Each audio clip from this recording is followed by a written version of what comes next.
السلام عليكم ورحمة الله وبركاته. إن الحمد لله نحمده ونستعينه ونستغفره ونعوذ بالله من شرور أنفسنا ومن سيئات أعمالنا من يهده الله فلا مضل له ومن يضلل فلا هادي له وأشهد أن لا إله إلا الله وحده لا شريك له وأشهد أن محمدا عبده ورسوله أما بعد. මුළු විශ්වතලයේම මව පරිපාලනය කරන්නා වූ සර්ව බලධාරී සර්ව පවිත්‍ර උත්තරීතර විශ්වාධිපති එකම දෙවියන් වන අල්ලාහු රබ්බුල් ආලමීන්ට සියලු ප්‍රශංසා හිමි වේවා. මිහි පිට සුරතුර ආලෝකයේ ප්‍රතිමූර්තිය වූ අපගේ ප්‍රාණයටත් වඩා අපි ප්‍රේම කරන අවසාන ලෝකවාසී සියලු ජනතාවට ධර්ම දූතයන්න් වශයෙන් නිවනු ලැබූ මුහම්මද් නබි සල්ලල්ලාහු අලයිහි වසල්ලම් තුමාණන්ටත් එතුමාණන්ව සැබෑ ලෙසින් අනුගමනය කරන සියලුම මුස්ලිම් ජනතාවටත් අල්ලාහු රබ්බුල් ආලමීන්ගේ කරුණාව හා දයාව පහළ වේවා. අද දින ශ්‍රී ලංකා වාසී ජනතාවට ඉතාමත් ඓතිහාසිකත් වැදගත්කමක් තිබෙන සුවිශේෂී දිනයක් වන බව අපි සියලු දෙනාම දන්නා කරුණක්. ඒ තමයි අපගේ ප්‍රජාතාන්ත්‍රික සමාජවාදී ශ්‍රී ලංකා ජනරජය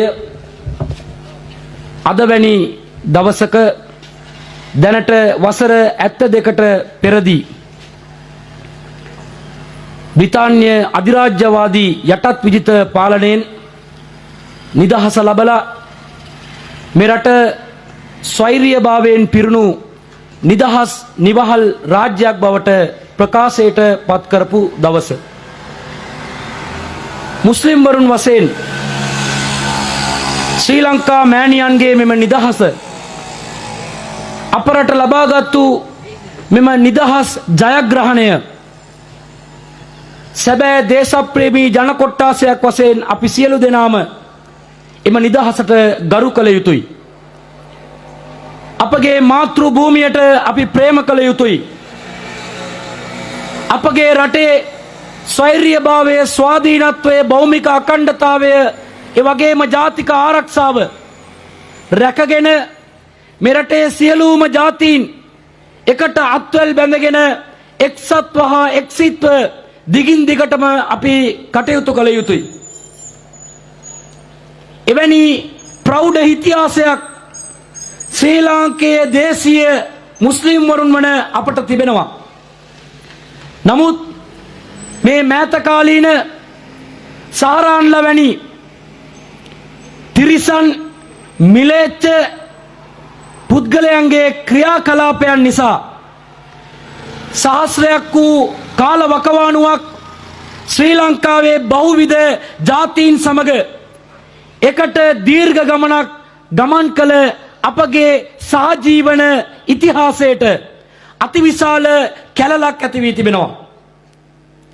නමුත් මා හිතාදර සහෝදර සහෝදරියනි, අපි සියලු දෙනාම මතක තබාගත යුතු කාරණාවක් තමයි ලංකාවේ වසර 10කටත් වඩා ඉතිහාසයකට උරුම කියන ස්වදේශීය ශ්‍රී ලාංකේය මුස්ලිම්වරු මේ එකම එක් සිද්ධියක් හැරෙන්නට කිසිදු අවස්ථාවකදී මෙම රටේ ස්වෛරීයභාවයට තර්ජනයක් වෙලා නැහැ.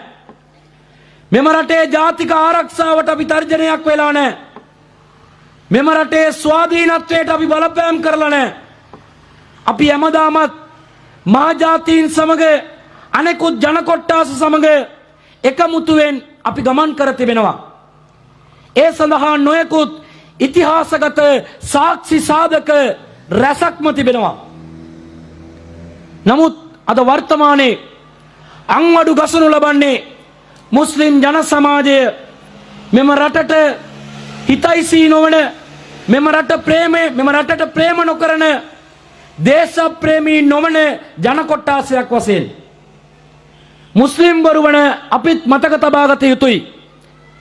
මුස්ලිම් වරුන් වශයෙන් අපි ජීවත් වෙනවා විවිධ රටවල් වල.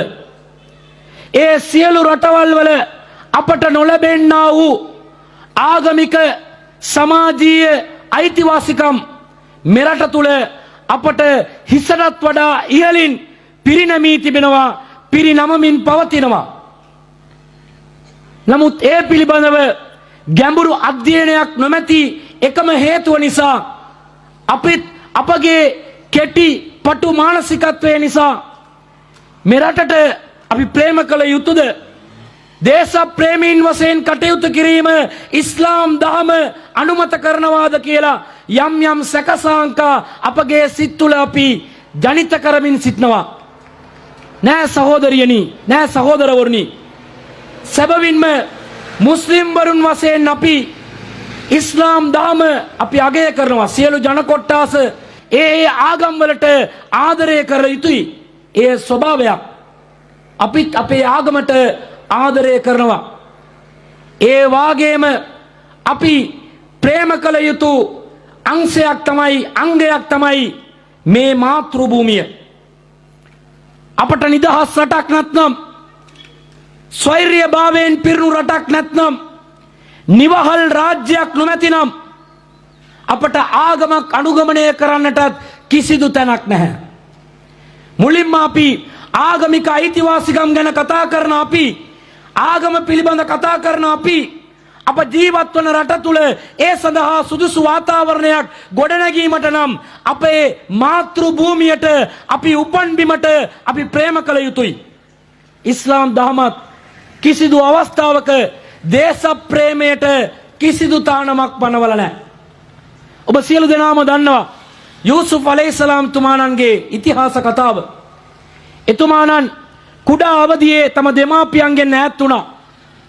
තම සෝයුරන්ගේ, එකසුපන් සෝයුරන්ගේ කුමන්ත්‍රණකාරී වැඩපිළිවෙලක් නිසා දෙමාපියන්ගෙන් ඈත් වෙලා වෙනත් දේශයක ජීවත් වන තත්වයක් එතුමාණන්ට ඇති වුණා, අනාථ ළමයෙක් වශයෙන්.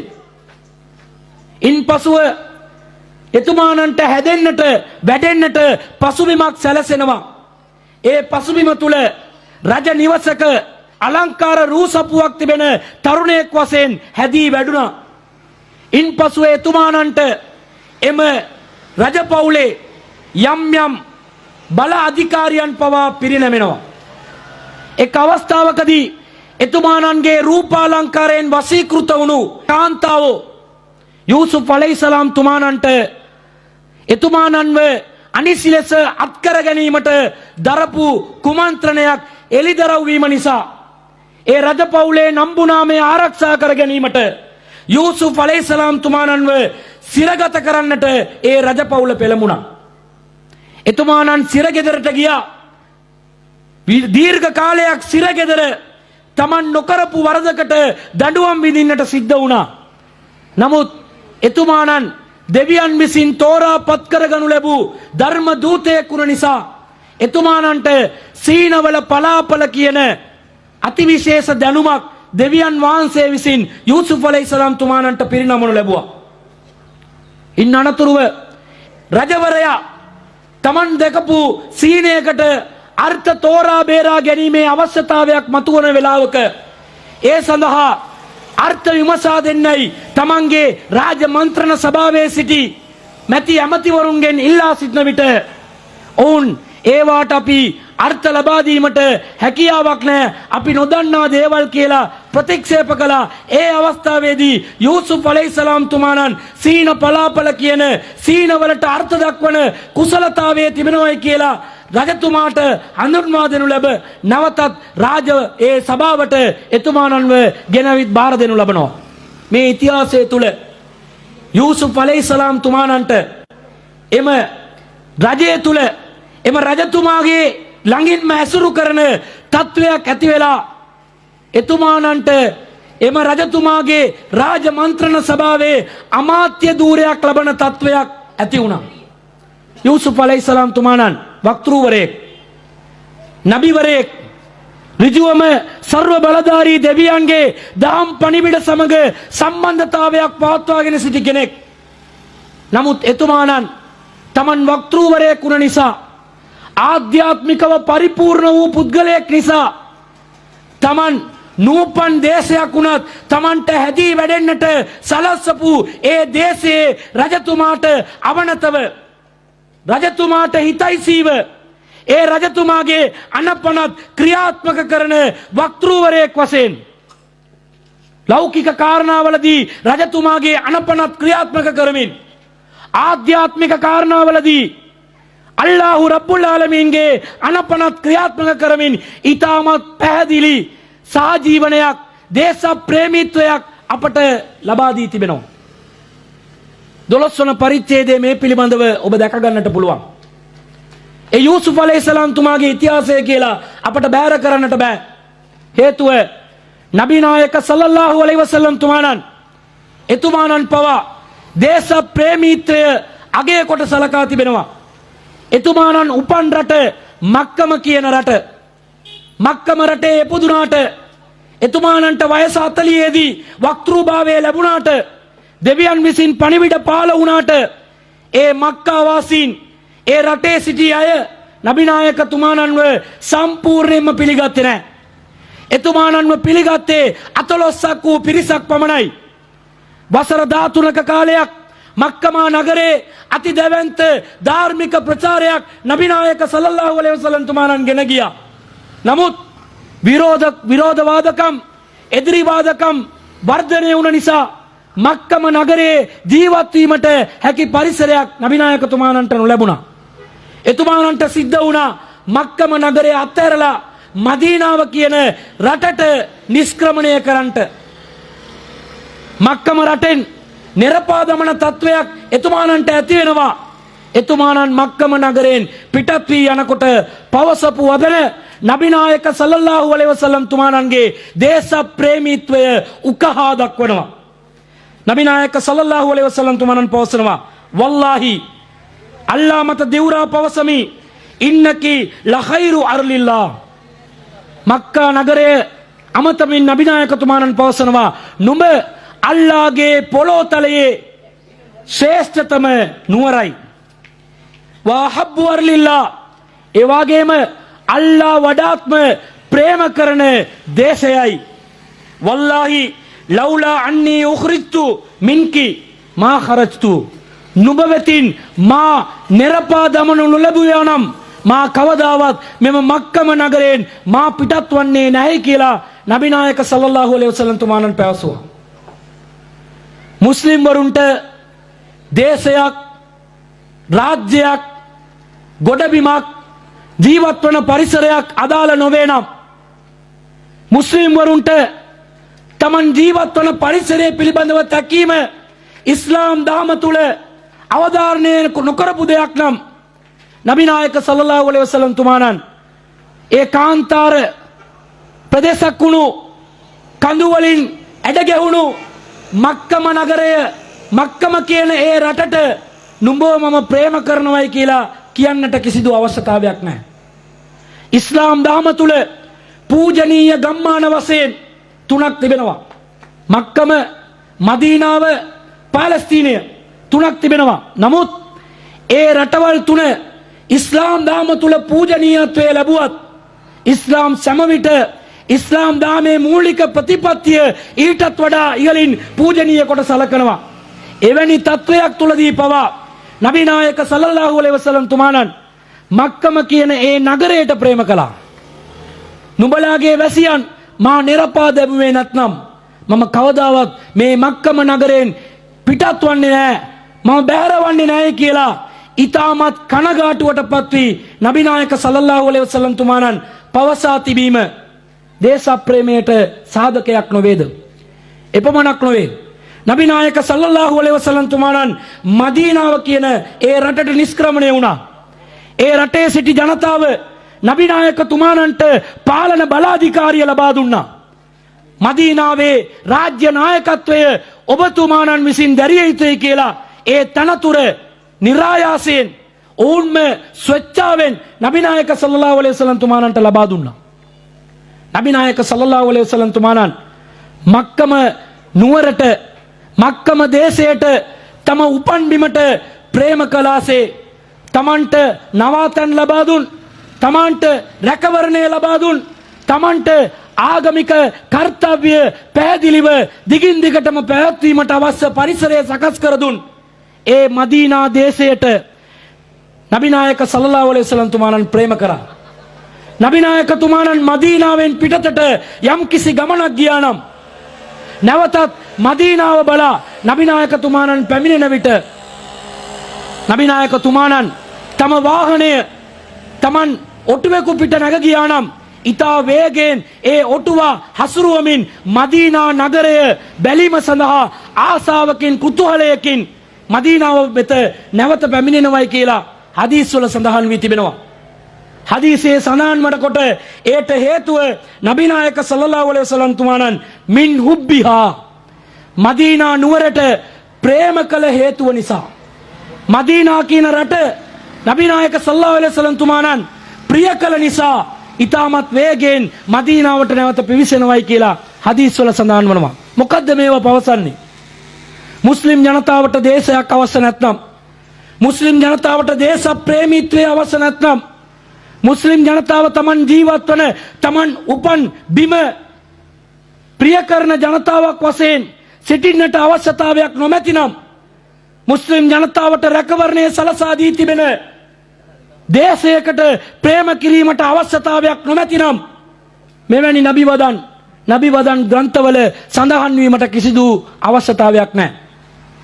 නමුත් අපගේ ජනතාව කරන යම් යම් කටයුතු නිසා, අපට මේ පිළිබඳව දැනුමක් නොමැති නිසා අපි දේශ ප්‍රේමයට විරුද්ධ ජන කොට්ටාසයක් වශයෙන් අද වර්තමානයේ හඳුන්වා දෙනු ලබමින් පවතිනවා. අපගේ ඇඳුම් ක්‍රමයෙන්, අපගේ ආහාර පාන වලින්, අපගේ සිරිත් විරිත් වලින් අපි වෙනම අපව සුවිශේෂී කොට දක්වන සංස්කෘතියක් ක්‍රියාත්මක කරන්නට යම් යම් පිරිස් පටන් අරගෙන තිබෙන නිසා මහා ජාතිය බෞද්ධ ජනතාව අප දෙස වපර ඇසින් බලන තත්වයක් උදා වී තිබෙනවා. සැබෑ ඉස්ලාම් දාම අනුගමනය කරන ජාතිකයක් වශයෙන් අපට ආහාර පානවල වෙනම සුවිශේෂී ආහාර පාන කියලා කිසිවක් නැහැ. අපට තියෙන්නේ ප්‍රතිපත්තියක්. ආහාර පානවල ප්‍රතිපත්තියක් තිබෙනවා. අප අනුභව කළ යුතු ආහාර, අප අනුභව නොකළ යුතු ආහාර, අරාබිකරේ අරාබි ජාතිකයන් අනුභව කරන ආහාර ලංකාව තුල අපි ඉස්ලාමීය දාමට අනුව අනුභව කළ යුතුයි කියලා කිසිදු තැනක සඳහන් වන්නේ නැහැ. එකම එක් අවස්ථාවක නබිනායක තුමාණන් පවසා තිබෙන එකම එක් දෙයක් හැර උපවාසය අවසන් කරන පුද්ගලයෙක් උපවාසය අවසන් කරනකොට රට ඉඳි වලින් උපවාසය අවසන් කළ යුතුයි කියලා නබිනායක තුමාණන්ගේ මඟ පෙන්වීමක් තිබෙනවා.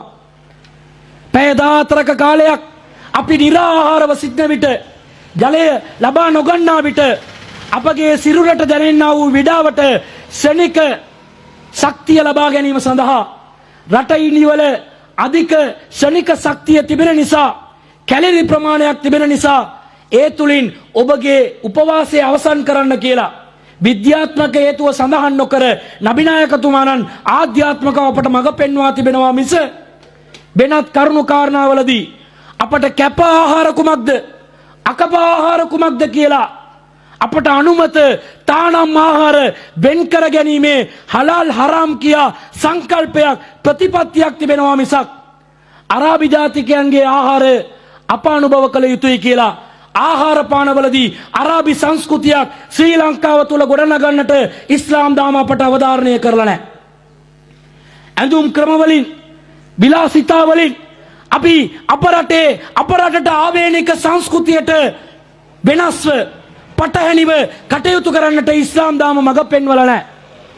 ඇඳුම් වලත් අපට කියා දී තිබෙන්නේ සංකල්පයක්. අපට අනුමත ඇඳුම් කුමක්ද? තානම් ඇඳුම් වර්ග කුමක්ද? අපට අනුමත පැළඳුම් කුමක්ද? තානම් පැළඳුම් කුමක්ද කියලා ඉස්ලාම් සංකල්පයක් වශයෙන් අපට උගන්වා දී තිබෙනවා මිසක් අරාබි ඇඳුම් අඳින්න කියලා ලංකාවේ මුස්ලිම් ජනතාවට ඉස්ලාම් අවධාරණය කරලා නැහැ. ආගමික නියමයක් නැහැ. ආගමේ මඟ පෙන්වලා නැහැ. කළු කබායක් ඇඳ ගැනීම අනිවාර්යයි කියලා ඉස්ලාම් දාමේ ධාර්මික මූලාශ්‍රවල කිසිදු තැනක සඳහන් වන්නේ නැහැ. මූණු ආවරණය කරගෙන කාන්තාවන් මෙරට තුල සැරිසරිය යුතුයි කියලා ඉස්ලාම් දාමේ කිසිදු මූලාශ්‍රයක සඳහන් වන්නේ නැහැ. නබි නායකතුමාණන්ගේ භාර්යාවන් හැර වෙනත් කිසිදු කාන්තාවකට මූණු ආවරණය කියන නීතිය අදාළ දෙයක් නොවේ. මේවා පාස්කු ඉරදින ප්‍රහාරයට පස්සේ අපි කියන දේවල් නෙවෙයි. SLTJ සංවිධානයේ මහලේකම් වශයෙන් මා කටයුතු කරන අවස්ථාවේදී සුද්ධ වූ කුර්ආනයේ දෙමළ පරිවර්තනයක සිංහල පරිවර්තනයක් එළි දැක්වුවා. 2015 වර්ෂයේ නොවැම්බර් මාසයේ 8 වන දින පැහැදිලිවම එම සිංහල පරිවර්තනයේ 472 වන සටහන් අංකයේ යටතේ සහ 500 වන සටහන් අංකයේ යටතේ මුස්ලිම් කාන්තාවන්ට මූණු ආවරණය අදාළ දෙයක් නොවේ කියලා එදාම අපි කියා තිබෙනවා. එසේනම් අපට වෙනම සංස්කෘතියක් ඇඳුම් වලින් ගොඩනගා ගන්නට අවශ්‍ය නැහැ. අපටත් ඕනේ මේ රටට ආවේනික සංස්කෘතියක්. නමුත් කාන්තාවන් වශයෙන් අපගේ කාන්තාවන් ඉසකෙස් ආවරණය කරගත යුතුයි. පයෝදර පෙදෙස ආවරණය කරගත යුතුයි. සිනිඳු ඇඳුම් ඇඳීමෙන් වැළකී සිටිය යුතුයි.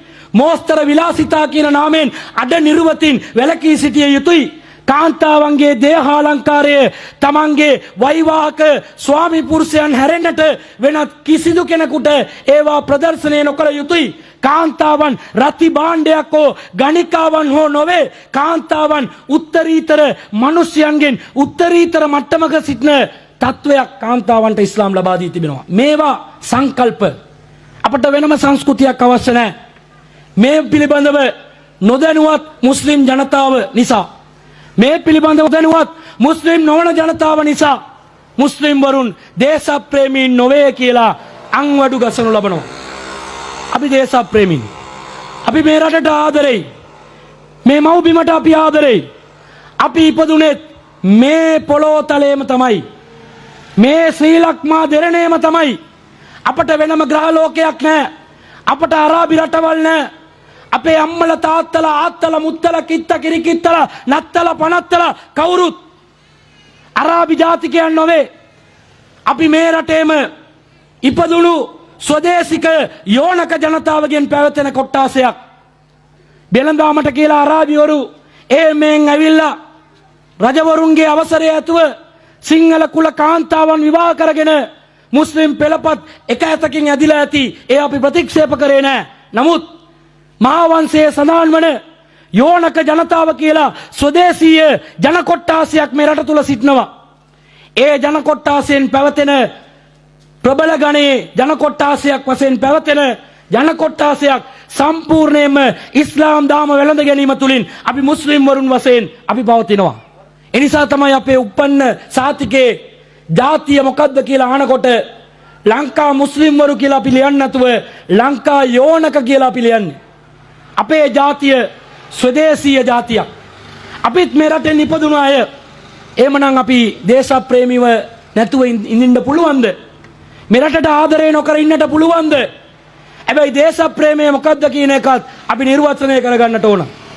දේශප්‍රේමය කියන්නේ නිර්වචනයක් නැති වචනයක්. දේශප්‍රේමයට ඔක්ස්ෆර්ඩ් වල තවම නිර්වචන නැහැ.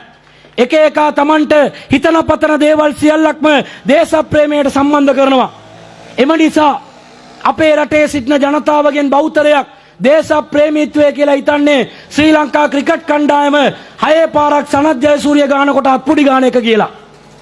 ඒ ක්‍රීඩාවකදී අපගේ කණ්ඩායමට රටට සහාය පළ කිරීම අපගේ සදාචාරාත්මක යුතුයකමක්. ඒ මම ප්‍රතික්ෂේප කරන්නේ නැහැ. නමුත් ක්‍රීඩාවක් තියාගෙන දේශප්‍රේමීත්වයේ කවුරුත් මනින්නට එපා.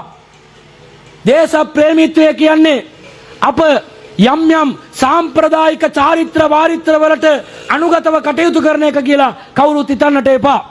ජාතික නිදහස් දිනයේ නිදහස් කොඩිය අපගේ ජාතික කොඩිය ඔසවමින් ඒට ආචාර කරමින් ජාතික ගීය ප්‍රෞಢත්වයෙන් ගායනා කරමින් අපි සීරුවෙන් සිටගත්තා නම් අපි දේශප්‍රේමීන් වශයෙන් සලකනු ලබනවා. අපට කොඩියක් තිබෙනවා. අපට ජාතික ගීයක් තිබෙනවා. ඒට අපි ගරු කරනවා. නමුත් ජාතික ගීයට සීරුවෙන් සිටගන්නා නිසා ජාතික කොඩියට අපි ආචාර කරන නිසා අපි දේශප්‍රේමීන් වන්නේ නැහැ. අපි සැබෑ දේශප්‍රේමීන් වන්නට නම් මෙරටේ උත්තරීතර නීතිය වන ආණ්ඩුක්‍රම ව්‍යවස්ථාවට අපි යටහත් පාත් විය යුතුයි. අපි සැබෑ දේශප්‍රේමීන් වනවා නම් මෙරටේ නීතියේ ස්වාධිපත්‍ය අපි ගරු කළ යුතුයි. අපි සැබෑ දේශප්‍රේමීන් වනවා නම් මෙරටේ සංස්කෘතියන්ට ගරු කළ යුතුයි. අපි සැබෑ දේශප්‍රේමීන් වනවා නම් මෙරටේ සියලු ජන කොට්ටාස සමග සහජීවනයෙන් කටයුතු කළ යුතුයි. මේවා තමයි දේශප්‍රේමීත්වය. මම ස්වදේශීය නිෂ්පාදනයක් භාවිතා කිරීම තුළින් මම දේශප්‍රේමියෙක් වශයෙන් අංවඩු ගසන නිසා තමයි මම ක්‍රීඩාවේදී අපගේ ලංකා පිලට සහයෝගය ලබා දීම තුළින් දේශප්‍රේමියෙක් වශයෙන් මම අංවඩු ගසනු ලබන නිසා මේ දේශප්‍රේමය අද වෙළඳ ව්‍යාපාරයට ආයෝජනය කරන බූදලයක් බවට පත් වෙලා තිබෙනවා. අද කවුරු හරි ව්‍යාපාරයෙන් දියුණු වන්නට ඕනේ නම් දේශප්‍රේමීත්වයේ දාලා ජාතිවාදයේ වපුරවලා ඒ තුලින් තමන්ගේ ආයෝජනයේ ව්‍යාපාරය වර්ධනය කරගන්නට හදනවා. එවන් දෙයක් නෙමෙයි. අපි මෙම රටට දේශප්‍රේමීන් නම් මෙම රටේ නීතියට ගරු කරන වාසේ මෙම රටට නිසි පරිදි ආදායම් බදු ගෙවන පුද්ගලයන් බවට අපි පරිවර්තනය විය යුතුයි. මම ආන්නේ සැබෑ දේශප්‍රේමීන්ගෙන් ආන්නේ ඔබගේ ආදායම් වාර්තාවෙන් මෙරටේ ආදායම් බදු දෙපාර්තමේන්තුවට යන බදු ප්‍රමාණය සැබෑ බදු ප්‍රමාණයද? ඔබ ගෙවන බද්ද නිසි පරිදි ගෙවනවා නම් ඔබ සැබෑ දේශප්‍රේමියෙක්. මෙරටේ නීති රීති වලට ගරු කරමින් අල්ලස ලබා නොදමින් රජයේ සේවකයන්ගෙන් තම වාසියට වැඩ කර ගැනීම සඳහා මුදල් පරිහරණය කරන්නට දීලා තමන්ගේ වැඩ අනුන්ව කපලා නොකරගෙන තමන්ගේ අවස්ථාවේදී තමන්ගේ වැඩ කරගන්නවා නම් ඔබ දේශප්‍රේමියෙක්. ඒව සිද්ධ වෙනවද? නෑ. නමුත් දේශප්‍රේමය අද නිකන් නාමික පුවරුවක් බවට පත් වෙලා තියෙන්නේ. මුස්ලිම්වරු අපි අපගේ ආදායම් බදු නිසි පරිදි රජයට ගෙවන්නට ඕන. අපි නීතියට ගරු කරමින් ජීවත් වන්නට ඕන. අපි එහෙම තමයි මෙම රට තුල ජීවත් වුනේ. අපට සාමාන්‍ය ඉතිහාසයක් නෙමෙයි අපට තිබෙන්නේ. රාජාණ්ඩු කාලයේ සිට ජනරජ යුගය දක්වා ස්වදේශීය මුස්ලිම් ජනතාව මෙම රටට ප්‍රේම කරන ජනතාව වශයෙන් ප්‍රායෝගිකව කටින් පම්පෝරි ගන්න නැතුව කටින් කයිවාරු ගන්න නැතුව ප්‍රායෝගිකව ක්‍රියාත්මක කර පෙන්වා දී තිබෙනවා. අපි ජීවිත පරිත්‍යාග කර තිබෙනවා. අපි දේපල පරිත්‍යාග කර තිබෙනවා. මෙම රට වෙනුවෙන් මෙම දෑ වෙනුවෙන් අපි සටන් කර තිබෙනවා. එක සිද්ධියක් තියාගෙන මේ සියලු ඓතිහාසික සිදුවීම් වලලා දමන්නට කවුරුත් උත්සාහ දරන්නට එපා. එය මෙම රටට කරන දේශද්‍රෝහී ක්‍රියාවක්. අපි රාජාණ්ඩු කාලවලදී විවිධ කාල වකවානුවලදී විවිධ රජවරුන් හමුවේ විවිධාකාරව අපි රජවරුන්ට පක්ෂපාතීව විදේශ බලවේගවලට එදිරිව අපි කටයුතු කර තිබෙනවා. ඒ සඳහා විවිධ උදාහරණ තිබෙනවා.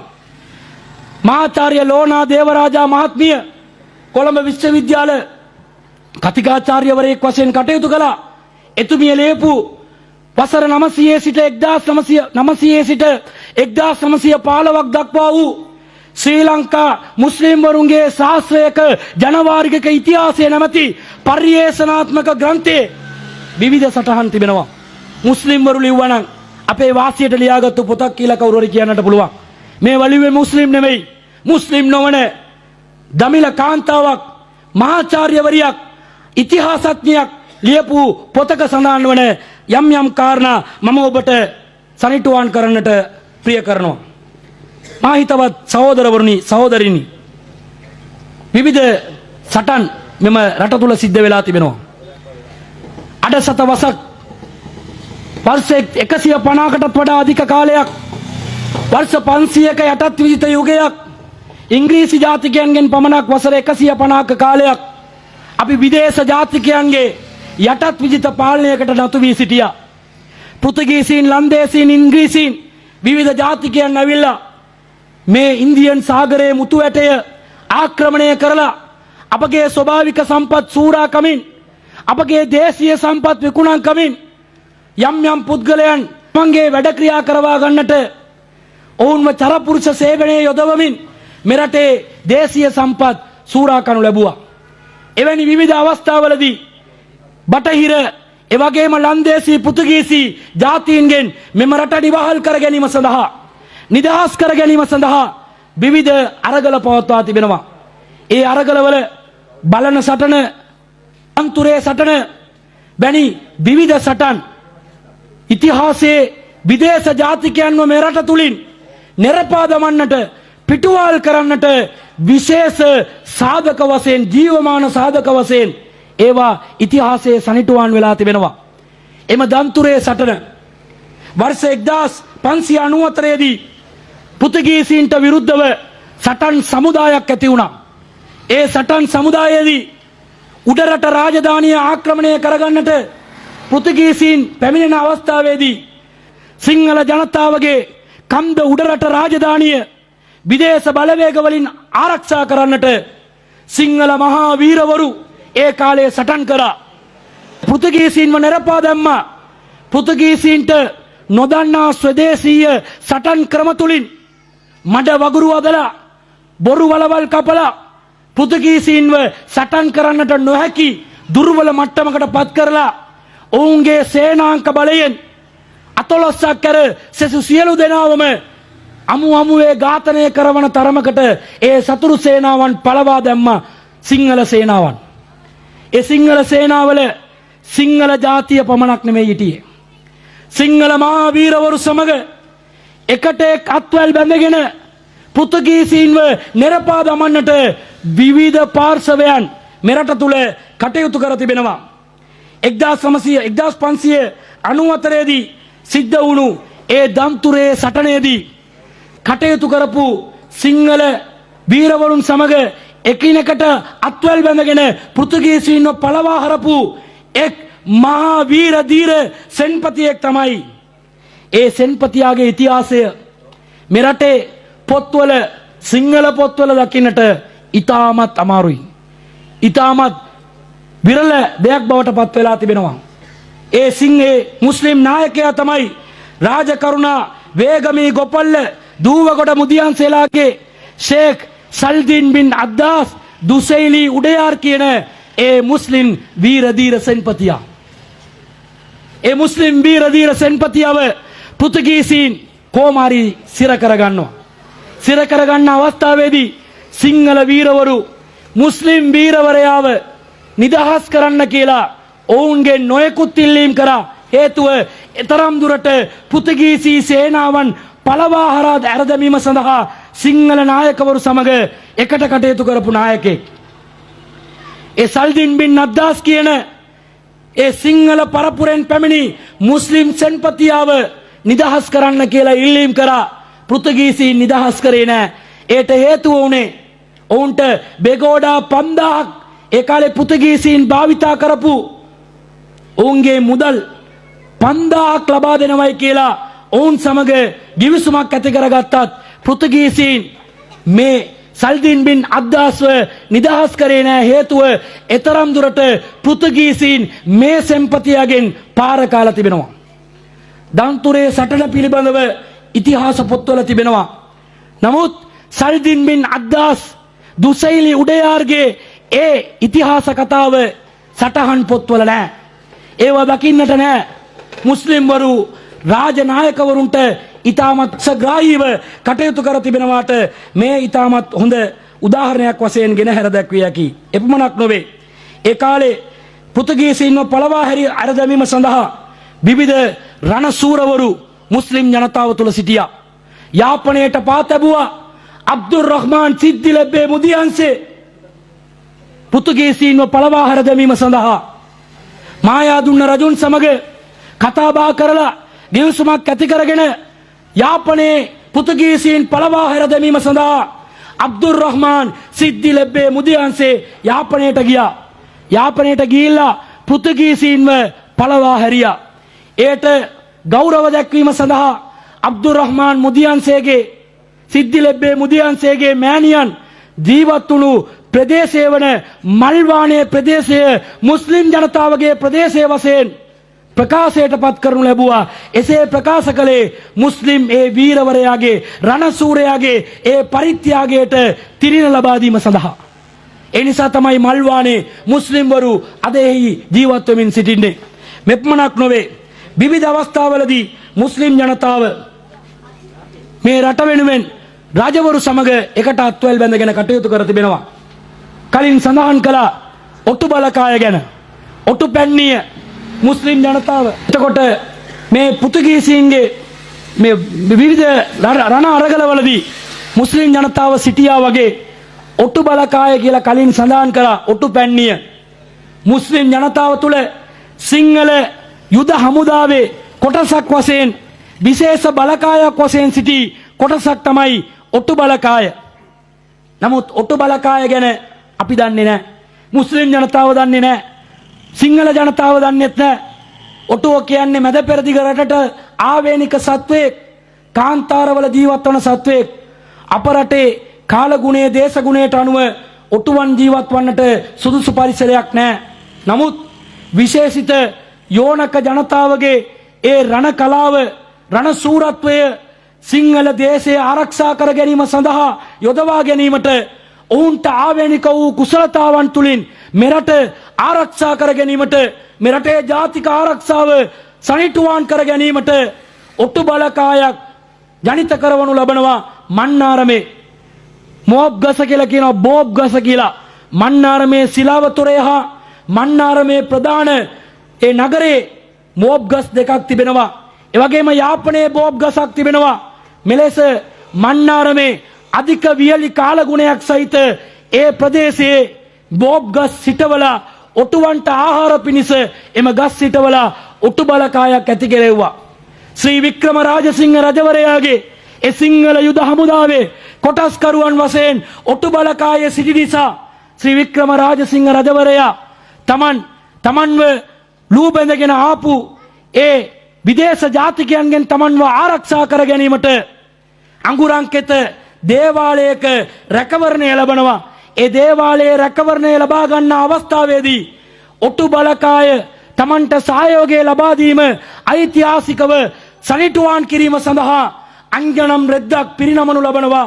අඟුරංකෙත දේවාලයේ එහි තිබෙනවා රාජදීත ප්‍රතිඥාත අංගනම් රෙද්දේ ඔට්ටු බලකායේ එම සටන් කරන චිත්‍රයක් එහි විචිත්‍රවත් කරලා එම රෙද්ද අඟුරංකෙත දේවාලයේ තිබෙනවා. නමුත් වර්තමානයේ වෙනකොට අඟුරංකෙත දේවාලයෙන් එම අංගනම් රෙද්ද පේන්න නැහැ. ඒට හේතුව අපි දන්නෙත් නැහැ. මුස්ලිම්වරු කියන්නේ කාලා බීලා බුදිය ගන්න සමාජයක් කියලා. සමහරු හිතනකොට අපේ නායකවරු සමහරු ඒ වගේ ඉන්නවා. ඒව වෙනම කතාවක්. කාලා බීලා හොඳට බුදි.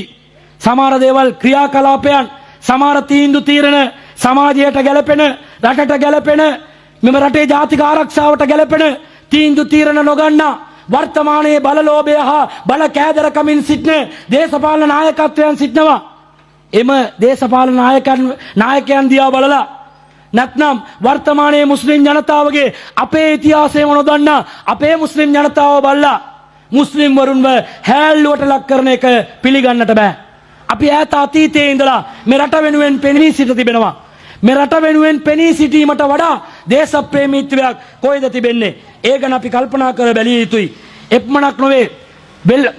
ඌව වෙල්ලස්ස නිදහස් අරගලය අපි සියලු දෙනාම දන්නවා. වර්ෂ 1817 දී 1818 දී වසරක කාලයක්, වසර දෙකක කාලයක් ඌව පළාතේ වෙල්ලස්ස ජනතාව ඉංග්‍රීසි වරුන්ට විරුද්ධව අතිවිශාල අරගලයක් පැවැත්තුවා. ඒ ඌව වෙල්ලස්ස අරගලය පිළිබඳව කතා කරනකොට බීර කැප්පටිපොළ ගැන, මොහන්දිරම්ලා ගැන, තවත් නොයෙකුත් අය ගැන, මඩුගල්ලේ ගැන, බුටාවේ රටේරාල ගැන, කිව්ලේ ගෙදර මොහොට්ටාල ගැන, ගල ගෙදර මොහොට්ටාල ගැන, කෝකුමුරේ රටේරාල ගැන, දබවින්ත දිසාවේ ගැන, දිඹුලානේ දිසාව ගැන කතා වෙනවා. නමුත් මුස්ලිම් ජනතාවගෙන් ඒ නිදහස් අරගලයට සම්බන්ධ වුණු පිරිසක් ඉන්නවා. ඔවුන් ගැන කතා වෙන්නේ නැහැ. බීර කැප්පටි පොළව ඉංග්‍රීසි ජාතිකයන් විසින් එල්ලා මරා දැමනු ලැබුවා. මෙරට වෙනුවෙන් මෙරට නිවාල් කර ගැනීම සඳහා බීර කැප්පටි පොළ කරපු ඒ ආදර්ශමත් කර්තව්‍ය සිංහල ජාතිය අතරතුර පමණක් තිබුණේ නැහැ. බීර කැප්පටි පොළෙන් එහාට ගිහිල්ලා ඒ ඉංග්‍රීසි වරුන්ව පළවා හරින්නට මුස්ලිම් ජාතිකයන් අතරිනුත් 7 දෙනෙකු ඒ අවස්ථාවේදී ඌව වෙල්ලස්ස අරගලයේ සිටියා. ඒ 7 දෙනාව අදවනතුරු සීපත් කරන්නේ නැහැ. ඇයි ඒව සිද්ධ වෙන්නේ නැත්තේ? ඒ අත් දෙනා තමයි ෂේඛ් උදීදී, මොහම්මද් සලාම්, අබූබකර් ඊසා, මීරා හුසයින් කාරියප්පර්, හුසයින් ලෙබ්බේ, උදුමාන් ලෙබ්බේ, අනීස් ලෙබ්බේ, පීර් මුහම්මද් මෞලවි කියලා මෞලවිවරයෙකුත් නිදහස් අරගලය වෙනුවෙන් සටන් කරා. වීර කැප්පටි පොළ ඇතුළු 19 දෙනෙකුට මරණීය දණ්ඩනය ඉංග්‍රීසි ජාතිකයන් නියම කළා වගේම මේ 7 දෙනාටත් දේශද්‍රෝහීන් වශයෙන් නම් කරලා මරණීය දණ්ඩනය නියම වෙනවා. කලින් ජනාධිපතිතුමා මෛත්‍රීපාල සිරිසේන මැතිතුමා 2018 වසරවලදී ඒ 7 දෙනාට ඒ 19 දෙනාට දේශද්‍රෝහීන් වශයෙන් නම් කරනු ලැබූ ගැසට් කරනු ලැබූ 19 දෙනාව දේශප්‍රේමීන් වශයෙන් ජාතික වීරවරු වශයෙන් නැවතත් ගැසට් පත වෙනස් කරලා නම් කෙරුවා. නමුත් මුස්ලිම් ජනතාව අතුරින් එදා අරගලයට සම්බන්ධ වුණු අත් දෙනාව තවවනතුරු දේශප්‍රේමීන් වශයෙන් නම් කරේ නැහැ. රට වෙනුවෙන් ජීවිත පරදුවට තබලා සිංහල ජනතාවට සමානව අපි පරිත්‍යාග නොකලත් අපගේ ජන සංයතියට අපගේ ජනගහන ප්‍රතිශතයට අනුකූලව ඊටත් වඩා වැඩියෙන් අපි මේ රට වෙනුවෙන් 10% පරිත්‍යාගයක් කරත් අපගේ ජන සංයුතියේ එම කෘතඥතාවය කළගුණ සැලකීම අපි ඉටු කරලා ඉවරයි. නමුත් අපේ මුස්ලිම් ජනතාව අපගේ ජන සංයුතියේ ප්‍රතිශතයටත් වඩා වැඩියෙන්ම අපි මේ රට වෙනුවෙන් පරිත්‍යාග කර තිබෙනවා. නමුත් තවමත් ඒ අත් දෙනා දේශද්‍රෝහීන් වශයෙන් නම් වී තිබෙනවා. යෝජනාවන් ඉදිරිපත් වුණා ඔවුන්ව ජාතික වීරවරුන් වශයෙන් නම් කරන්න කියලා. තවමත් නම් වුණේ නැහැ. මොකද්ද තිබෙන අපත් සමග තිබෙන තරහ? අපගේ මෝඩ තකතිරු අමනෝඥ කිසිම දෙයක් දන්නේ නැති තිරිසන් මිලේච්ච පුද්ගලයන් පිරිසක් කරපු දෙයක් නිසා මේ සියලු ඉතිහාසයන් ඉතිහාස පොත්වලින් මකා දමන්නට බෑ. නිල පොත්වලින් මකා දමනු ලැබුවත් රාජාණ්ඩු කාලයේ පිරිනමනු ලැබූ සන්නස්පත්‍ර වලින් ඒවා ඉවත් කරන්නට බෑ. ලේඛන ආරක්ෂණ වලින් දෙපාර්තමේන්තුවේ පවතින ලේඛන වලින් ඒවා ඉවත් කරන්නට බෑ. අපිත් මේ රට වෙනුවෙන් දිවි පුදලා තිබෙනවා. එපමණක් නොවේ. කලින් කතා කරා සූර සරදියෙල් ගැන. සූර සරදියෙල්ගේ ඒ වීර කතාව කළු රොබින් හූඩ්, ලංකාවේ බ්ලැක් රොබින් හූඩ්, ඉංග්‍රීසි ජාතිකයන්ගේ සියලුම බඩු බාහිරාදිය ලබාගෙන සොරකම් කරලා ඒවා සිංහල මුස්ලිම් සියලු ජනතාවට නොමිලේ බෙදා දුන්නු රොබින් හුඩ්ගේ චරිතාපදානයට සමාන චරිතයක් රඟ දැක්වූ සැබෑ ජීවිතයේ ජීවත්වල පෙන්නපු චරිතයක් සූර සරදියෙල්. සූර සරදියෙල්ව අපිට දන්නවා. මුස්ලිම්ලට දන්නවා. සිංහල ජනතාවට දන්නවා. නමුත් මම්මලේ මරික්කාර්ලව කාටවත් දන්නේ නැහැ. සූර සරදියෙල්ගේ දකුණත උනේ මම්මලේ මරික්කාර්. සූර සරදියෙල් සමග සියලු උපදේශන පවත්වලා සියලු කටයුතු සාකච්ඡා කරලා සූර සරදියෙල් විශේෂයෙන්ම Taman සමග ලැබිව කිට්ටුව ඇසුරු කරපු ජාතික වීරවරයෙක් තමයි මම්මලේ මරික්කාර්. මම්මලේ මරික්කාර්ව ජාතික වීරවරයෙක් වශයෙන් කොහෙවත් සටහන් වෙලා නැහැ. සූර සරදියෙල් වීරවරයෙක් වනකොට මම්මලේ මරික්කාර්ගේ නමවත් මේන් ගෑවිලා යනවා මිසක් ඔහු කරපු කර්තව්‍ය මොකද්ද කාටවත් දන්නේ නැහැ.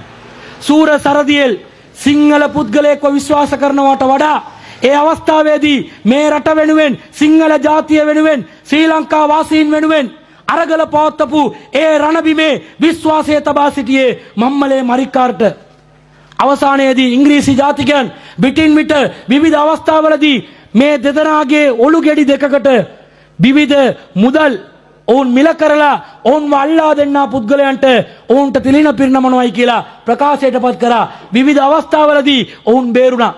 නමුත් සමහර අයගේ ඔත්තු සේවයන් නිසා සමහරුන්ගේ පාවාදීම් නිසා සූර සරදියෙල් ඇතුළු මම්මලේ මරික්කාර්වත් අත්අඩංගුවට ගන්නවා.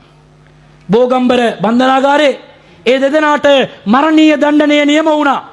ඒ නියම වන වෙලාවේ සූර සරදියෙල් සිංහල ජාතියේ සිටියට ක්‍රිස්තියානි භක්තිකයෙක් වශයෙන් මරණයට පත් වනකොට මම්මලේ මරික්කාර් මුස්ලිම් වරයෙක් ලෙසින්ම මරණයට පත් වුණා. ඔවුන් දෙදෙනාගේ ඒ මරණ දඬුවම මේ රට තුල අවසාන වශයෙන් මරණීය දණ්ඩනයක් වශයෙන් ක්‍රියාත්මක වුණු මරණීය දණ්ඩන දෙකක්. එල්ලුම් ගහ අන්තිමට ක්‍රියාත්මක වුණේ මේ දෙදෙනා අමුවේ. මම්මලේ මරික්කාර් මේ රටේ සිංහල ජනතාව වෙනුවෙන් මෙරටේ ස්වදේශිකයන් වෙනුවෙන් ජීවිත පරිත්‍යාග කරපු චරිතයක්.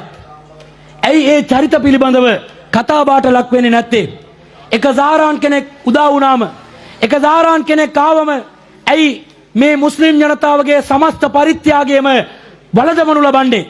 මේවා අපි කල්පනා කරන්නට ඕන. මම්මලේ මරික්කාර්ව සූර සරදියෙල්ව අත්අඩංගුවට ගනු ලැබීම සඳහා ගෙන ගිය මේවරේදී එකල ඉංග්‍රීසි පොලිස් ඒ කාර්ය බලකායේ නියැලුණු පොලිස් කොස්තාපල්වරයෙක් තමයි තුවාන් සබාන් කියන්නේ. 1884 වර්ෂයේදී මාර්තු මාස 21 වන දින මම්මලේ මරික්කාරා සූර සරදියෙල් අත්අඩංගුවට ගනු ලබන ඒ මෙහෙයුමේදී සරදියෙල්ගේ පාර්ශවයෙන් නිකුත් වුණු වෙඩි ප්‍රහාරයක් නිසා මරණයටපත් වුණු ශ්‍රී ලංකාවේ පළමු පොලිස් නිලධාරියා තුවාන් සබාන්. පොලිස් දෙපාර්තමේන්තුවේ වෙබ් අඩවියට ගියාම එකමත් එක කාලයක එකමත් එක රටක නෙමෙයි අපේ රටේ මේ තුවාන් සබාන්ගේ ඒ ඉතිහාස කතාව තිබුණා. නමුත් වර්තමානයේ වෙනකොට ඒවත් නැහැ. ජාතික පොලිස් දිනය ශ්‍රී ලංකා පොලිස් දෙපාර්තමේන්තුව සමරන්නේ මේ රටේ පොලිස් දෙපාර්තමේන්තුව වෙනුවෙන්, මෙරටේ ආරක්ෂක රාජකාරියක් වෙනුවෙන් ප්‍රථම වරට දීපුදපු පුද්ගලයෙක් වෙනුවෙන්. ඒ පුද්ගලයා මුස්ලිම් ජාතිකයෙක්. එයා තුවාන් සබාන්. සාරාන් කෙනෙක් ආවනම් අප ළඟ තුවාන් සබාන්ලා 1000ක් ඉන්නවා. එක සෙයිනි කෙනෙක් ආවනම් අප ළඟ මම්මලේ මරික්කාර්ලා 1000ක් ඉන්නවා. ත්‍රස්තවාදීන් කියන නමින් 14ක පිරිසක් මේ ආවනම් ඒ කාලේ මුස්ලිම් ජනතාව කාන්තාවන් පිරිමින් සියල්ලක්ම මේ රටට දේශප්‍රේමීව අපි කටයුතු කරලා තිබෙනවා. මේවා රාජාණ්ඩු කාලේ. රාජාණ්ඩු කාලයට පස්සේ අපට ජනරජ යුගයක් ඇති වුණා. 45 දී ඇති වුණු දෙවන ලෝක මහා සංග්‍රාමයේ බ්‍රිතාන්‍ය ප්‍රමුඛ මිත්‍ර රටවල් වලට ජර්මනියට විරුද්ධව අතිවිශාල යුද්ධයක් ගෙන යන්නට සිද්ධ වුණා. ඒ අවස්ථාවේදී බ්‍රිතාන්‍ය කිරීටය, බ්‍රිතාන්‍ය යටත් විජිතයට නතු වුණු සියලු රටවල් වලින් බ්‍රිතාන්‍ය රැජින විසින් ඉල්ලීමක් කරනු ලබනවා. ඒ ඉල්ලීම තමයි ඔබ සියලු දෙනාම මෙම දෙවන මහලෝක සංග්‍රාමයේදී බ්‍රිතාන්‍ය රාජ්‍ය සමග අත්වැල් බැඳගෙන සටන් කළ යුතුයි. සම්පූර්ණ සහයෝගය ලබා දිය යුතුයි. එසේ සහයෝගය ලබා දුන්නා නම් ඔබගේ යටත් විජිතවලට සම්පූර්ණ නිදහසමම ලබා දෙනවයි කියලා කොන්දේසියක් දැම්මා. ඊළඟට දෙවන කොන්දේසිය වශයෙන් දැම්මේ ඒ රටවල් වල යටත් විජිතවල ජීවත් වන සමස්ත ජනගහණයෙන් 75%ක ජනකායක් යටත් විජිතයට නිදහස ලැබිය යුතුයි කියලා ඉල්ලීමක් නෛතිකව ඉදිරිපත් කළ යුතුයි. ඒ අවස්ථාවේදී මම නිදහස ලබා දෙනවයි කියලා. 1946 ගණන් වනකොට දෙවන ලෝක මහා සංග්‍රාමය බ්‍රිතාන්‍ය ප්‍රමුඛ මිත්‍ර රටවල්, ඇමරිකාව ප්‍රමුඛ මිත්‍ර රටවල් අතිවිශාල ජයග්‍රහණයක් ලබනවා. ඒ අවස්ථාවේදී බ්‍රිතාන්‍යයට ජර්මනිය සම්පූර්ණයෙන්ම නාසිවාදය, ජර්මනිය හිට්ලර්ගේ ඒ අක්‍රමිකතාවයන්, ඒ හිට්ලර්ගේ බල අතික්‍රමණය සම්පූර්ණයෙන්ම විනාශ කරන්නට යටත් විජිත රටවල් සියල්ලක්ම බ්‍රිතාන්‍යයට සහයෝගය ලබා දුන්නා. ලබා දීලා බ්‍රිතාන්‍ය ජයග්‍රහණය කරාට පස්සේ ඒ රැජිනගෙන්, එලිසබෙත් රැජිනගෙන් ඉල්ලීම් කරනවා දැන් අපට නිදහස ඕන කියලා. යටත් විජිතවල දේශීය නායකවරු ඉල්ලීම් කරනකොට රැජින කියනවා දෙවන කොන්දේසිය සම්පූර්ණ විය යුතුයි. ඒ තමයි ඒ රටවල් වල ජනගහණයෙන් 75%ක් මේ සඳහා එකඟතාවය පළ කළ යුතුයි කියලා. ඒ වෙලාවේ මේ අද පවතිනාසේ ඡන්දයක් පවත්වලා විමසීමේ හැකියාවක් තිබුණේ නැහැ. ඒ වෙලාවේ 75%ක ජනාදරය තිබෙනවද නැද්ද කියලා මතය විමසා ගත්තේ ඒ ජන කොට්ටාස නියෝජනය කරපු ජන කොට්ටාස නායකවරුන්ගෙන්. ඒ ජන කොට්ටාස නායකවරුන්ගෙන් අදහස් විමසන අවස්ථාවේදී දෙමළ ජනතාව ජී.ජී. පොන්නම්බලම් මහත්මයාගේ ඇතුළු පොන්නම්බලම් රාමනාഥන් මහත්මයා ඇතුළු දෙමළ ජනතාව නියෝජනය කරන ඒ නායකවරු ඔවුන් ශ්‍රී ලංකාවේ සිටි සිංහල දේශීය නායකවරුන්ගෙන් ඉල්ලා සිටියේ අපට මෙම රට තුළ 50%ක ආධිපත්‍යයක් ලැබිය යුතුයි කියලා. එහෙම ඉල්ලීම් කරනකොට මුස්ලිම් ජනතාව කියා සිටියේ අපට 50%ක ආධිපත්‍යයක් අපට අවශ්‍ය නැහැ. අපගේ අයිතිවාසිකම් ගැන කතා කරන වෙලාවක් නෙවෙයි මේ වෙලාව. මුස්ලිම් ජනතාවගේ යම් ප්‍රශ්න තිබෙනවා. අපට යම් යම් අංගහිඟකම් තිබෙනවා. අපගේ අයිතිවාසිකම් වල යම් යම් ප්‍රශ්න තිබෙනවා. නමුත් ඒ සියල්ල පසකලා අපි හැම වෙලේම මෙරටේ පොදු අවශ්‍යතාවයක් වන ස්වාධිපත්‍ය, ස්වෛරීභාවය, ජනරජ නිදහස අපට අවශ්‍යයි. එම නිසා මුස්ලිම් ජාතික නායකවරු මේ රජයට සිංහල නායකවරුන්ට කිව්වේ කිසිදු කොන්දේසියක් නොමැතිව මේ තීරණාත්මක අවස්ථාවේදී සම්පූර්ණ සහයෝගය මුස්ලිම් ජනතාව විසින් ඔබතුමන්ලාට ලබා දෙනවයි කියලා. ඩී.එස්. සේනානායක ජාතියේ පියා මුස්ලිම් ජනතාවට කෘතඥ පූර්වක වුණා. ටී.බී. ජායා මහත්මයා ඒ අවස්ථාවේදී ස්වාධිපත්‍ය පනත කියලා පනතක් පාර්ලිමේන්තුවට ඉදිරිපත් වුණා. ඒ වෙලාවේ තමයි ටී.බී. ජායා මහත්මයා කිව්වේ මේ ස්වාධිපත්‍ය පනතේ මුස්ලිම් ජනතාවගේ ආගමික අයිතිවාසිකම් වල යම් යම් ප්‍රශ්න තිබෙනවා. ඉංග්‍රීසිකාරයටත් මුස්ලිම් ජනතාව හැම එකටම අපිව දිරවන්න, අපේ උණුත් දිරවන්න නැති වැඩ කරනවා. මේ රටේ ඈත අතීතයේ ජීවත් වුණේ ජනතාවගේ ඉතිහාසයන් පිළිබඳව නොදන්නා නිසා. මේ රටේ ජීවත් වූ පුරවැසියන් වශයෙන් අපි කටයුතු කළ යුතු ආකාරය පිළිබඳව පැහැදිලි දැනුමක් නොමැති නිසා අපේ ජන සමාජය දැන් සියලු දෙනාටම අජීර්ණ වෙලා. සියලු දෙනාම වපරැසින් බලන තත්වයකට අපි පත් කරගෙන තිබෙන්නේ. ඒ වෙලාවේ ටී.බී. ජායා මහත්මයාලා කිව්වේ අපට ප්‍රශ්න තිබෙනවා. ස්වාධිපත්‍ය පනතේ යම් යම් ප්‍රශ්න අපට තිබෙනවා. නමුත් අපට වැදගත් වන්නේ මෙරටේ නිවහල් භාවයෙන් පිරුණු දේශයක් අපට අවශ්‍යයි. අප නිදහස් විය යුතුයි. ඒ නිදහස අපට ලබා දෙන්න කියලා තමයි ටී.බී. ජායා මහත්මයා කිව්වේ. 1946 ගණන් වලදී අතිවිශාල සමුළුවක් කොළඹදී පවත්වනු ලැබුවා. ආචාර්ය බදුද්දීන් මහමුද් 1939 දී මාර්තු මාස 5 වෙනිදා මේ නිදහස පිළිබඳව කතිකාවන් ප්‍රකාශයට පත්වන අවස්ථාවේදී කොළඹ සෛරා විද්‍යාලයේ අතිවිශාල මුස්ලිම් දේශපාලන මහා සමුළුවක් පැවැත්වුවා. මොහමඩ් මාකාර්ගේ ප්‍රධානත්වයෙන් පැවැත්වුණු එම සමුළුවේදී මුස්ලිම් දේශපාලන සමුළුවේ ලේකම් වශයෙන් කටයුතු කරපු බදියුද්දීන් මහමුද්තුමා කිව්වේ සිංහල නායකවරුනි, මෙරටේ නිදහස් අරගලයේදී අපි සෑම විට ඔබ සමග අත බැඳගෙන අපි සහයෝගය ලබා දීමට සූදානමින් සිටිනවා. කවදාවත් මේ නිදහස ලබා ගැනීමට සහයෝගය ලබා දෙන්න කියලා වෙන ජාතීන්ගෙන් ඔබ කන්නලව් කළත් මුස්ලිම් ජාතීන් වෙත කන්නලව් කරන්නට එපා. කන්නලව් කරන තත්වයක් අපි තියන්නේ නැහැ. බැගෑපත් වන්නට අවශ්‍ය නැහැ. කිස්මත්ෙන් පිළිගෙන එම ඉල්ලීම අපි අනිවාර්යයෙන්ම ඉටු කර දෙනවයි කියලා මහා දේශපාලන සමුළුවේදී මුස්ලිම් ජනතාව එක්රැස් වුණු අවස්ථාවේදී සිංහල නායකවරුන්ව වේදිකාවේ තියලා අපේ නායකවරු කතා කරා. මෙයයි සැබෑ නිදහස් අරගලය. කාලා බීලා නිදා ගන්න ජන සමාජයක් නෙමෙයි අපි.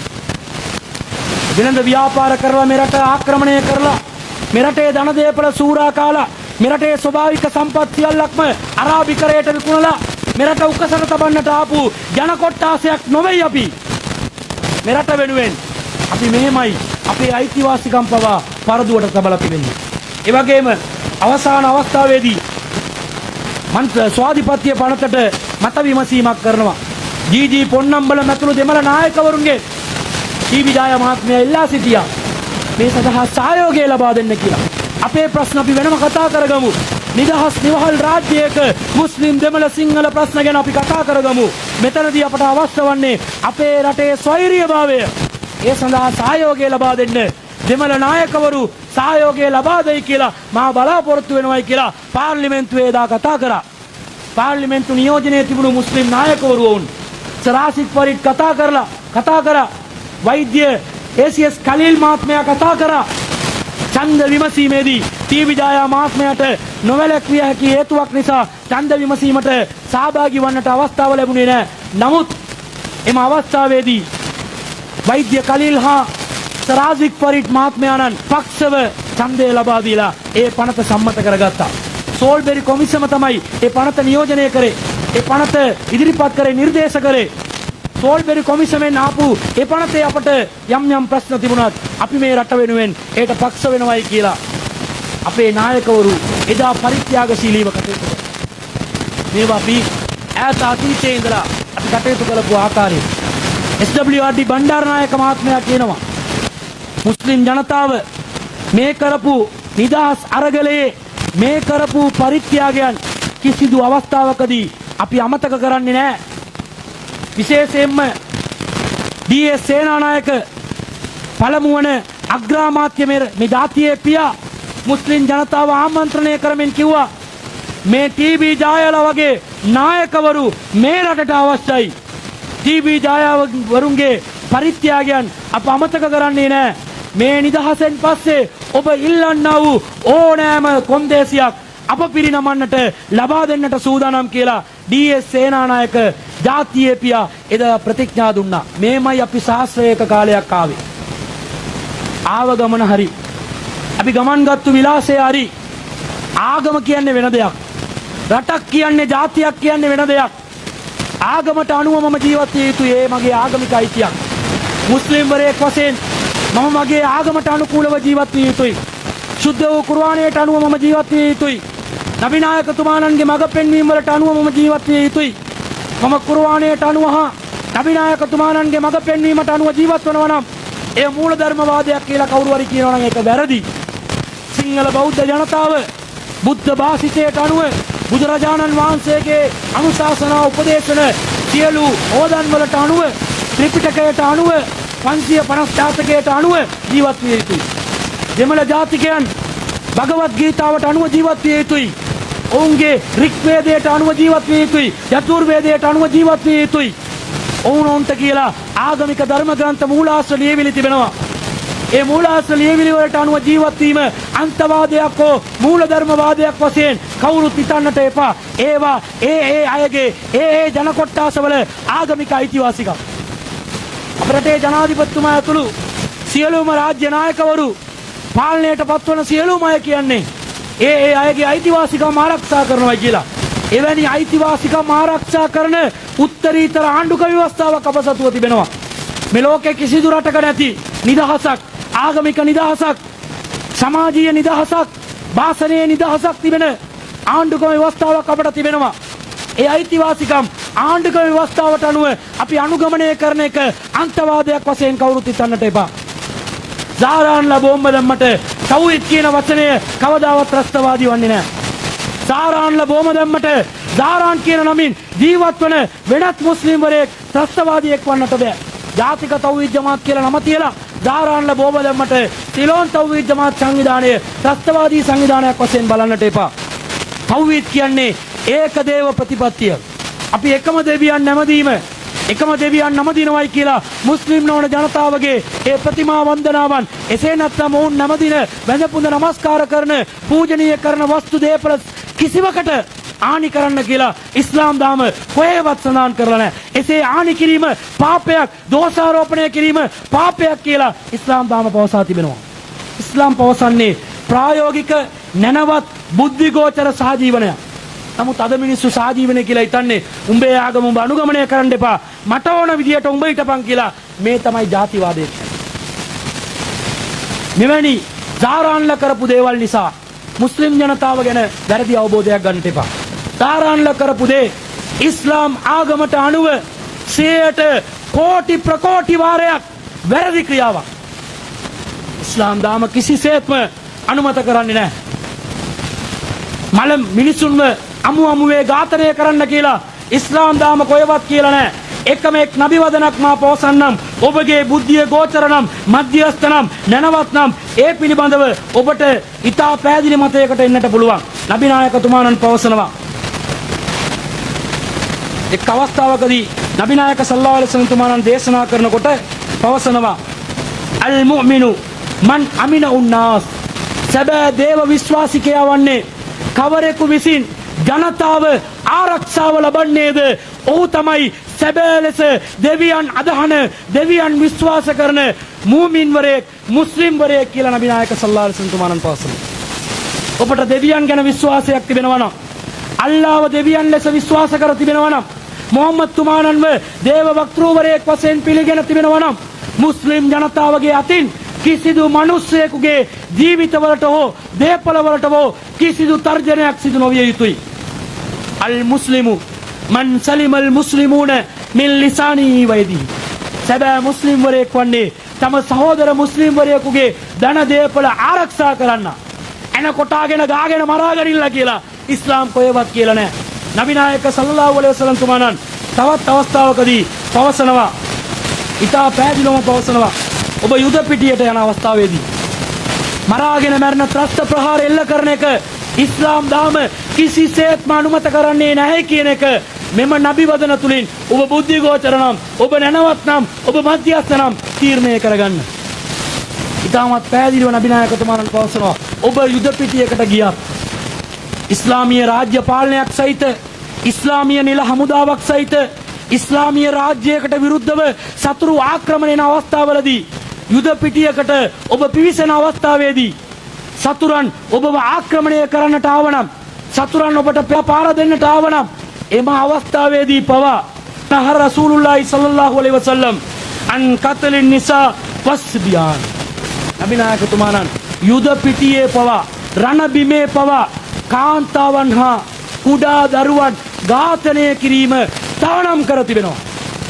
කිසිදු ආගමක, කිසිදු යුද ධර්මතාවයක, කිසිදු ව්‍යවස්ථාවක, කිසිදු යුද ප්‍රඥප්තියක නොමැති කොන්දේසියක් යුද පිටියක පවා කාන්තාවන්ව ඝාතනය කිරීම තහනම්, කුඩා ළමුන් ඝාතනය කිරීම තහනම්, අපව මරන්නට අවි උසුලාගත් කාන්තාවක් පවා මරලා ඝාතනය කරන එක තහනම් කියලා ඉස්ලාම් පැවසුවා නම් කොහොමද යාඥා කරන්නට ගිය අහිංසක අසරණ සිවිල් ජනතාව මරාගෙන මරන බෝම්බ ප්‍රහාර වලින් ඝාතනය කිරීම ඉස්ලාම් දහම අනුමත කරන්නේ? අදක් සිතලා බලන්න. මේ සාරාන්ලා කරපු දේවල් ඉස්ලාම් නොවන ක්‍රියාවන් කියන එක මීටත් වඩා මොන සාක්ෂි සාධකද ඔබට අවශ්‍ය වන්නේ? අල්ලාහ් තාලා පරිසුද්ධ කුර්ආනයේ පවසනවා, ඉතා පැහැදිලිවම පවසනවා, මන් කතල නෆ්සන් බිගෛරි නෆ්සින් අව් ෆසාදින් ෆිල් අර්ද් ෆකඅන්නමා කතලන් නාස ජමීઆ. ඔබ එක් පුද්ගලයෙකුව කිසිදු සාධාරණ හේතුවක් නොමැතිව රජයක් විසින් මරණීය දණ්ඩනයක් ලබා දීම තුලින් හෝ එසේ නැත්නම් වෙනත් ආකාරයක දඬුවමක් නිසා හෝ තවත් පුද්ගලයෙකු ඝාතනය කිරීමට කිසිදු අයිතියක් නැහැ. එසේ යම් කෙනෙක් ඝාතනය කරා නම් සමස්ත මානව සංහතියම ඝාතනය කළ පාපයක් උසුලන්නට සිද්ධ වෙනවයි කියලා ආධ්‍යාත්මිකව ඉස්ලාම් දහම මිනිස් ඝාතනය සම්පූර්ණයෙන්ම තහනම් කරනවා. සහරාන්ලා ඝාතනය කරේ අහිංසක අසරණ සිවිල් ජනතාව 300 ගණනක් කියලා ඔබ හිතන්නට පුළුවන්. නමුත් ඉස්ලාමීය විශ්වාසයට අනුව, මුස්ලිම් ජනතාවගේ විශ්වාසයට අනුව අද වර්තමානයේ කෝටි 800ක ජනතාවක් ලෝක පුරා ජීවත් වෙනවා. කෝටි 800ක් 300න් ප්‍රගුණ කරලා කොපමණ සංඛ්‍යාවක් එනවාද? කෝටි ගණනක් මිනිස් ඝාතනය කරපු පවක් සාරාන්ලට අපාගත වෙලා ඒ පව උසලන්නට සිද්ධ වෙනවයි කියන එක තමයි ඉස්ලාම් දහම පවසන්නේ. එසේනම් ඒ සාරාන් කියන මෝඩ තකතිරු, ඒ පොල් බූරු වගේ, ඒ අමනෝත්ඥයාගේ, තිරිසනාගේ, මිලේච්ඡයාගේ ක්‍රියාවට මුස්ලිම් ජනතාව කොහොමද පලිහක් වන්නේ? එනිසා අපි සාසයක් පුරා ජීවත් වුණු මේ දහම තුල තිබෙන්නේ සැබෑ සාජීවනයේ තමයි. තකියා විශ්වාස අපලග නැහැ. ඔබට රඟපාලා ජීවත් වෙලා මෙරට තුලින් ලබා ගන්නට දෙයක් නැහැ. අපි ධන දේපල පරිත්‍යාග කරපු අය, ජීවිත පරිත්‍යාග කරපු අය, ජාතික කෞතුකාරයේ පටන් විශිෂ්ට නිර්මාණ, විචිත්‍ර කලාවන් සියල්ලක්ම මේ රටට දායාද කරපු අය, විවිධ වීරවරු, රණවිරුවෝ, සටන්කරුවෝ සෑම අංශයකින්ම මේ රට වෙනුවෙන්, මේ ජාතිය වෙනුවෙන්, සිංහල මහා ජාතිය වෙනුවෙන් අපි පෙනී සිටි තිබෙනවා. එසේ සිටියේදී අල් තකියා කියලා ප්‍රතිපත්තියක් පෙන්නලා ඔබව මුලා කරවලා ඔබගේ ධන දේපල උදුරාගෙන කන්නට අපට අවශ්‍ය නැහැ. එසේ යම් කිසි කෙනෙක් කරනවා නම්, ඒ දැනගත්ත නම් සාක්ෂි සාධක සහිතව ඒ පුද්ගලයාව විමසලා අධිකරණයට ගෙනල්ලා එවැනි පුද්ගලයන්ව මේ රට තුලින් සම්පූර්ණයෙන්ම පිටුවහල් කරලා දමන්න කියලා අපි සිංහල මහා ජාතියෙන් ඉල්ලා සිටිනවා. නීත්‍යානුකූලව හැම එකම නීතිය අතට ගන්නට එපා. අපි සියල්ලෝම සාමයෙන් ජීවත් වෙමු, සාජීවණයෙන් ජීවත් වෙමු. ඉස්ලාම් වල අතිවිශිෂ්ට ක්‍රියාව කුසගින්නෙන් පෙලෙන්නාට ආහාර සැපයීම. අභිනායකතුමාණන් පවසනවා, මුස්ලිම්ද කාෆිර්ද, මුස්ලිම් නොවනද කියලා බලන්නට එපා. බඩගින්නක් තියෙනවා නම් ඔහුගේ කුසගින්න නිවන්නට උදව් කරන්න. එයයි ඉස්ලාම් වල අතිශ්‍රේෂ්ඨතම ක්‍රියාව කියලා ඉස්ලාම් දාම පවසා තියෙද්දී මානව හිතවාදයෙන් තොරව අපට ජීවත් වන්නට කිසිදු උවමනාවක් නැහැ. අල් තකියා කියලා කිසිදු ප්‍රතිපත්තියක් ඉස්ලාම් තුල නැහැ. අපි මේ කතා කරන්නා වූ මේ ප්‍රකටව ප්‍රසිද්ධියේ කතා කරන්නා වූ මේ ප්‍රතිපත්තියට අනුකූලවමයි අපි ජීවත් විය යුත්තේ. එසේ ජීවත් අපි නොවුනා නම් පරලොවේදී අපට අපාගත වන්නට සිද්ධ වෙයි. එම නිසා මේ නිදහස් දිනයේදී සියලුම ශ්‍රී ලාංකේය ජනතාවගෙන් අපි ඉතාමත් කාරුණිකව ඉල්ලා සිටින්නේ මේ සාරාන්ලා කරපු වැඩේ නිසා අපව අපරැසින් බලන්නට එපා. මේ රට වෙනුවෙන් දිගින් දිගටම අපි අතහිත දීලා දේශ ප්‍රේමීව දේශ හිතයිසීව මේ රටට ආදරය කරන ජනතාවක් වශයෙන් කටයුතු කරන්නට අපි සදා බැඳී සිටිනවා. ඒ ප්‍රතිපත්තියෙන් අංශු මාත්‍රයක්වත් අපි වෙනස් කරගෙන නැහැ. එවැනි සාර ධර්ම වලින් පිරුණු සහජීවනයෙන් පිරුණු ආදරයෙන් පිරුණු කරුණාවෙන් පිරුණු සාමයෙන් පිරුණු සතුටින් පිරුණු ශ්‍රී ලංකා දේශයක් උදා කරගෙන ශක්තිමත් කරගෙන අපි සියලු දෙනාම එකට කටයුතු කරමු. එවැනි දිනයක් වෙනුවෙන් එවැනි සතුටක් වෙනුවෙන් අපි සියලු දෙනාම පෙරම් පුරමු. ඒ වෙනුවෙන් උත්සාහ කරමු. අපේ උත්සාහයන් සියල්ලක්ම සාර්ථක කර ගැනීමට මුස්ලිම් ජනතාව වශයෙන් අපි විශ්වාස කරන සර්ව බලධාරී සර්ව උත්තරීතර පවිත්‍ර විශ්වාධිපති එකම දෙවියන් වන අල්ලාහ් රබ්බුල් ආලමීන් අපට පීඨාදර්ශ වේවායි කියා පතමින් මා නිහඬවනවා. ඔබ සමට ස්තුතියි. වාඛිර් දාවානා අනිල් හම්දුලිල්ලාහි රබ්බිල් ආලමීන්.